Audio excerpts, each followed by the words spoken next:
Looks like we are live. I can turn my webcam on.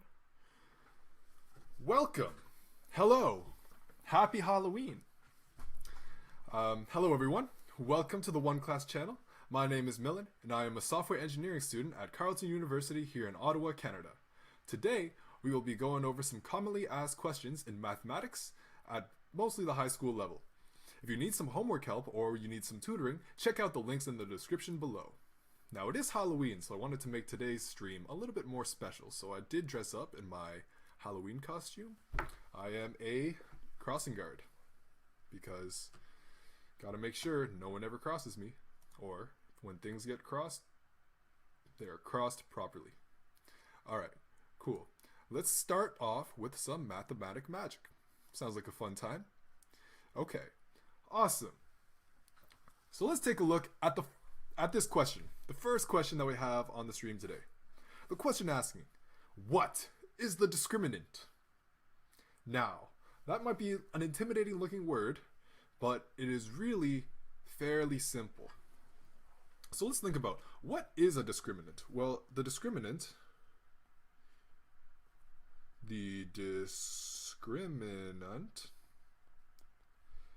helps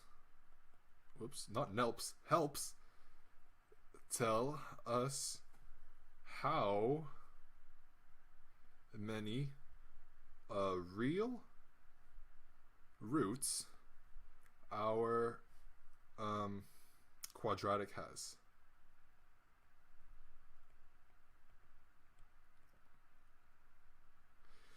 Now, to clarify what we mean by a root, that's an x-intercept. X-intercept. Okay, so let's go over some examples of what are the possible number of roots that we can have.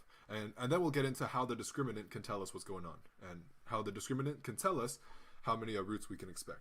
So suppose we have an xy grid like this. If we got the red parabola here, no roots. You know why it has no roots? It never even comes close to touching the x-intercept or the x-axis. So you can't have any x-intercepts with that. No roots for you. Okay? Now parabolas are sometimes looking the other way. Let's do a green one. And it's possible that you'll have a parabola that looks like this. So here, there's only one x-intercept. There's only one point, basically at the tippity top of the hill of the parabola. Or, I mean, if it was the other way, it would be like the base of the valley of the parabola. But regardless, if it only touches the x-intercept at one point, well, that is a one root situation. Okay, and the last possibility, I'll make that blue or purple, like a blueberry. Yep, makes sense. So the last case is when we have two roots. Now, of course, you know, it's looking like a hill, like opening downwards, but it would be just the same if it was opening upwards like a cup or a valley. We would see that since it has two distinct places where it intersects with the x-axis, we know that this is going to be a two-root situation.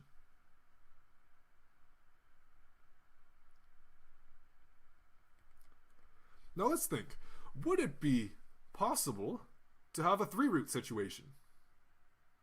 Absolutely not. Because no matter which way you flip these parabolas, move them up and down, you'll never be able to get three intersections with the x-axis. And of course, we're trying to go -1 roots. That question doesn't even really make sense. So we know that all quadratics can have a maximum of 2 roots, or they might have 0 roots, or they might have 1 root. So these are our possibilities for roots. Root number possibilities.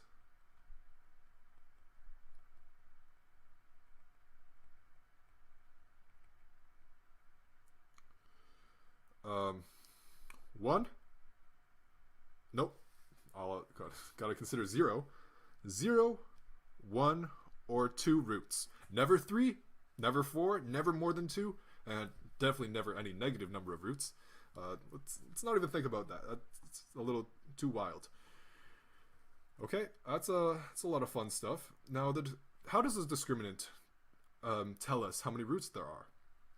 Okay, so this is the discriminant, or first let's talk about quadratic formula. So quadratic formula will tell us where the roots are. Okay, so we have quadratic formula.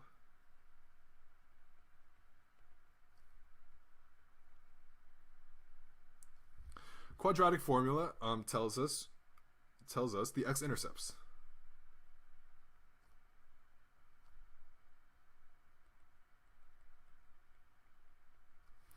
And the quadratic formula looks a little something like this. X equals. I'm just going to verify this, make sure I don't get anything wrong.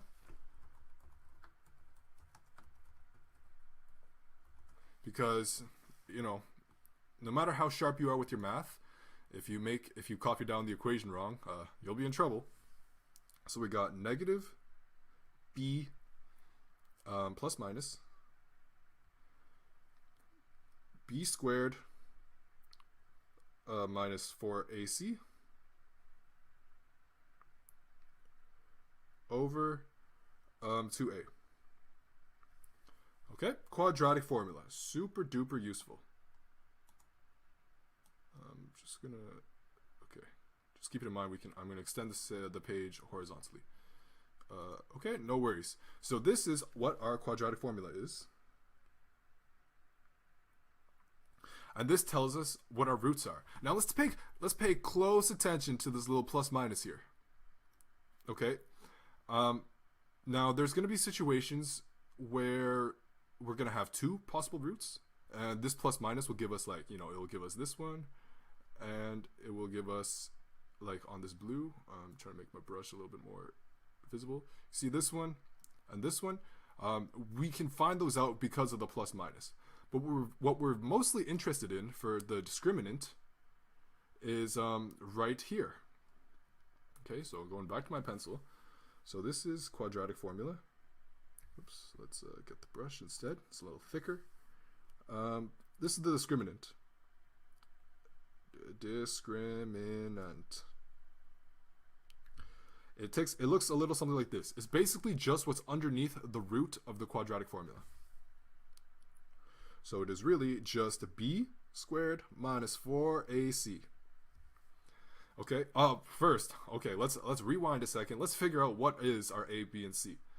So our standard form of quadratics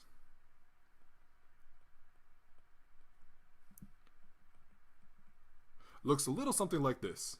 Y equals a x squared plus b x plus c. This is where a, b, and c come from to put it into this equation, into the discriminant. So you want to get your quadratic in standard form, and then you extract your a, your b, extract your c from that equation, and send it down there. Okay, now when you do this calculation, there's going to be a couple of possibilities. Either this is a positive number, this could be a 0, or this could be a negative number. If it's positive, that's 2 roots, 2 of them. Don't forget it's 2. It's not 1. You got 2 roots. 2 roots. Roots. There's 2 of them. If you got a positive number. If this is exactly 0, we're going to have a 1 root. Oops, I'm going to rewrite root because that kind of looks like riot, which is absolutely not the same thing. Stay close to your roots. If we got a 0, that's 1 root. And if we got negative, no real roots. Once you go a little bit deeper into your mathematic magics, you'll see that you'll have some complex roots, but for these purposes, no real roots.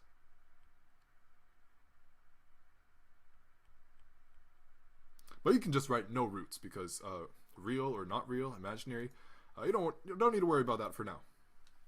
Okay, so let's see what will happen to our quadratic formula when we have a... So consider this. The discriminant is always under the root, right? So if it's positive, we get a regular square root. So this is just a regular square root.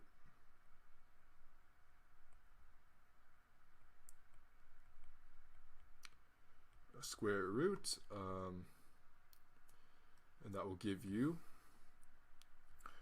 a value, and that's let's say the discriminant equals, or root of the discriminant.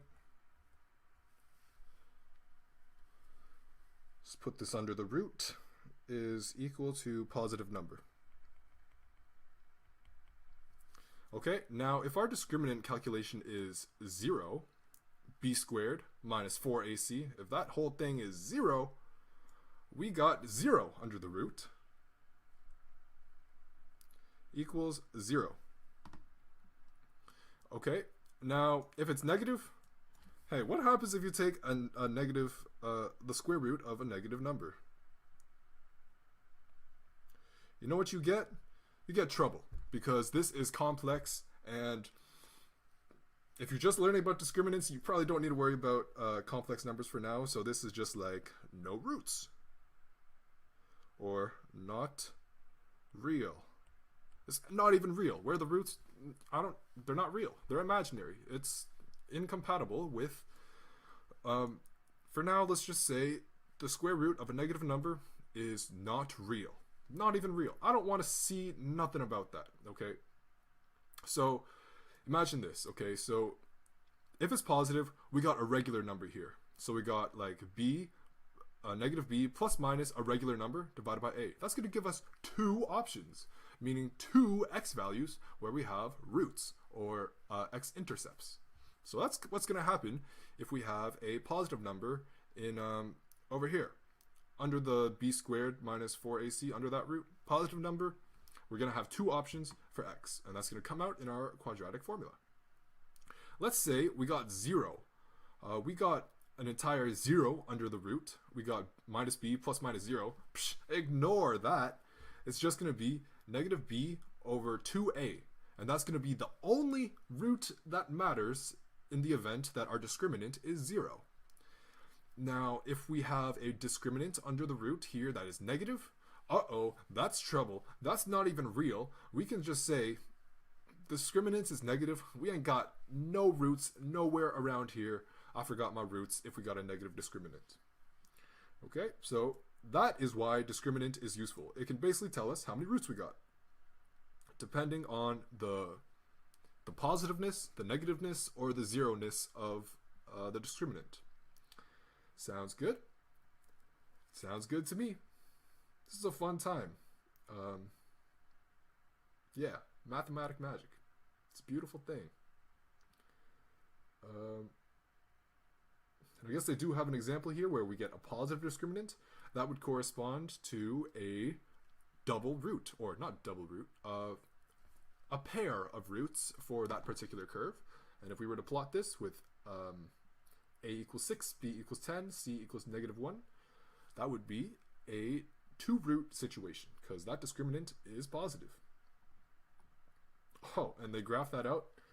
1 root, 2 root, red root, blue root. Looks good. So the above solution is good. Is good. Okay, I'm just going to clean off my whiteboard. And I'm going to expand this a little bit because we need more space, like astronauts. Awesome. So that is a question complete. Awesome.